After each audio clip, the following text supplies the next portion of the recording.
আমার প্রিয় বন্ধুরা, দুঃখের সহিত আমার কথাটা জানাতে হচ্ছে যে ভিডিওটা আমি কোথা থেকে শুরু করব আর কোথায় গিয়ে যে শেষ করব আমি নিজেও ভাবতে পারছি না, বুঝতেই পারছি না।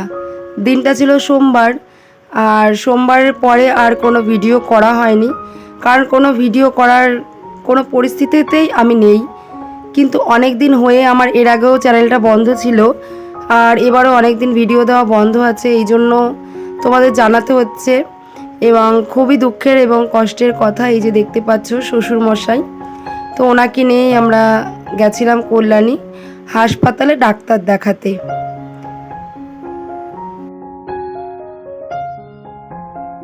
তো যাই হোক, আমার শ্বশুরমশাই অর্থাৎ বাবাকে নিয়ে ডাক্তার দেখাতে ঠিকই বেরিয়েছিলাম, কিন্তু বাবাকে আর বাড়ি ফেরানো হয়নি। এই জিনিসটাই আমার খুবই কষ্টের। কয়েকটা রাত আমি ঘুমাতে পারিনি, শুধু বাবার সেই মুখটা মনে পড়তো, যে বাবা রাস্তায় আমাকে বলছে যে আমার শরীর ভালো লাগছে না, মাথা হাত বুলিয়ে দাও। এই যে মুখটা, ওনার মুখটাই শুধু আমার চোখের সামনে ভাসছিল, এবং কয়েকটা রাত আমি ঘুমাতে পারিনি। তো ভিডিওটা করছিলাম তার কারণ, ভিডিও করলে বাবা দেখতাম ফোনের দিকে তাকিয়ে থাকতো, আবার বলতো ছবি তোলো, আবার ছবি তোলার পর দেখতে চাইতো ছবিটা কেমন হয়েছে।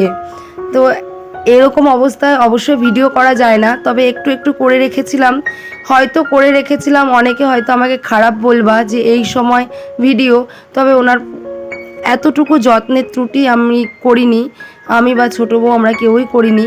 তবে বাবার হয়তো ওই ভিডিও ক্লিপটুকু তুলে রেখেছিলাম দেখেই একদম শেষ মুহূর্ত বাবা কেমনভাবে কাটিয়েছে, ঠিক সেই মুহূর্তটা আমাদের সামনে চিরজীবন স্মরণীয় হয়ে থাকবে, এবং সারা জীবন আমরা দেখতে পাবো আর কি। তো যাই হোক, বাবা যে আমাদের ছেড়ে এত তাড়াতাড়ি চলে যাবে পৃথিবী থেকে, সেটা ভাবতে পারিনি। হয়তো বাবার একটা বয়স হয়েছে, বাবা অনেকটাই বয়স্ক হয়ে গেছেন, তবুও বাবাকে চেয়েছিলাম এবারের মতো যে একটু সুস্থ করে অন্তত 2 থেকে 3 বছর বাবাকে বাঁচিয়ে রাখবো। কিন্তু হয়তো বাবার ফেরার সময় হয়ে গেছে, এই জন্য হয়তো আমাদের ছেড়ে এত তাড়াতাড়ি চলে গেলেন। আর এই যে বাবা দেখতে পাচ্ছ তোমরা হরলিক্সটা খাচ্ছে, এটা আমাদের ছোট বউ, আমাদের যা আর কি, আমার যা। তো আমি হরলিক্সটা গুলিয়ে দিয়েছিলাম এবং বাবা হরলিক্সটা খাচ্ছিল, এটাই হচ্ছে বাবার শেষ খাওয়া। এরপরে কিন্তু বাবা জল ছাড়া আর কিচ্ছু খায়নি। বাবা হরলিক্সটা অনেক দিন পরে বাবা ওইটুকু হরলিক্স খেয়েছে। তো বাবা হরলিক্সটা খাওয়ার পরে একটু শুয়েছিল, ভাল লাগছিল না, পরে উঠে বসেছিল। আর এই হরলিক্সটা না আমি অনেকটা বকা দিয়ে খাইয়েছিলাম বাবাকে, অনেক ভয় দেখিয়েছিলাম। তারপরে কিন্তু বাবা অনেক দিন পরে অতটা হরলিক্স খেয়েছিল, আর তারপরে সামান্য জলই খেয়েছে যা। তারপরে বাবা শুয়ে শুয়ে আর ভালো লাগছিল না, তারপরে একটু উঠে বসেছিল। বসার পর ভাবতেও পারিনি যে হসপিটালে যেভাবে নিয়ে বাবাকে বেরিয়েছি, তেমন অবস্থায় বাবাকে আর বাড়িতে ফেরাতে পারবো না, এটা স্বপ্নেও ভাবিনি। বাবা পুরো কোলের ওপরে, আমার পুরো কোল আর বুকের ওপরে হাত আর মাথা রেখে বাবা পুরো চলে গেলেন পৃথিবী থেকে, একদম চোখের সামনে। বাবা যে চলে যাচ্ছে পুরোটাই আমি দেখেছি, পুরোটা আমার চোখের সামনে বাবা আস্তে আস্তে আস্তে আস্তে আমাদের ছেড়ে চলে গেলেন। সবশেষে শুধু এটুকুই বলবো, স্বজন হারানোর যন্ত্রণা কেউ কখনোই ভুলতে পারে না। তবে বাবা কিন্তু আমাদের না খাইয়ে যাননি।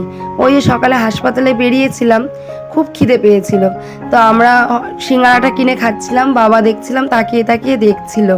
তো খুব খিদে পাওয়ার জন্য না আজ ভেবেছি আরেকটু পরে বাড়ি চলে যাব, তো একটা সিঙ্গাড়াই খেয়েছিলাম, বাবা তাকিয়ে তাকিয়ে দেখছিল।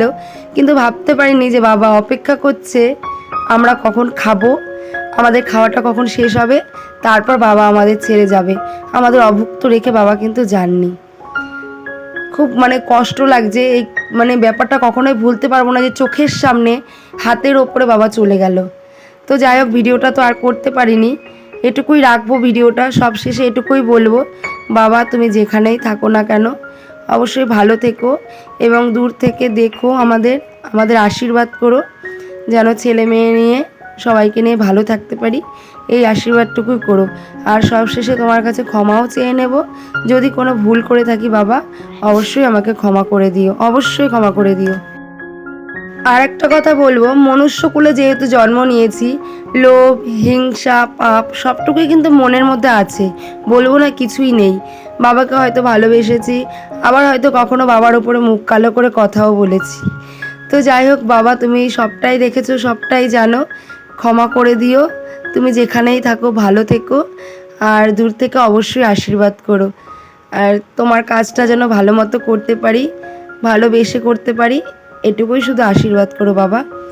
তো চলো বন্ধুরা, আজকে ভিডিওটি এই পর্যন্তই, দেখা হবে পরে আবার। আর বন্ধুরা, তোমাদের সবাইকে একটা কথাই বলবো, সবাই ভালো থেকো, সবাই সুস্থ থেকো। আর আমার শ্বশুরমশাই অর্থাৎ বাবাকে সবাই আশীর্বাদ করো, উনি যেন যেখানেই থাকে অবশ্যই ভালো থাকে। তো চলো আজকের মতো টাটা, সবাইকে শুভরাত্রি, দেখা হবে আবার কালকে। আর এই ভিডিওটা কিন্তু গত সোমবারের, এবং আজকে পোস্ট করছি, তার কারণ বাবা চলে গেছেন পৃথিবী থেকে, তো আমাদের এখন কেমন অবস্থা তোমরা বুঝতেই পারছো। তো চলো সবাইকে টাটা।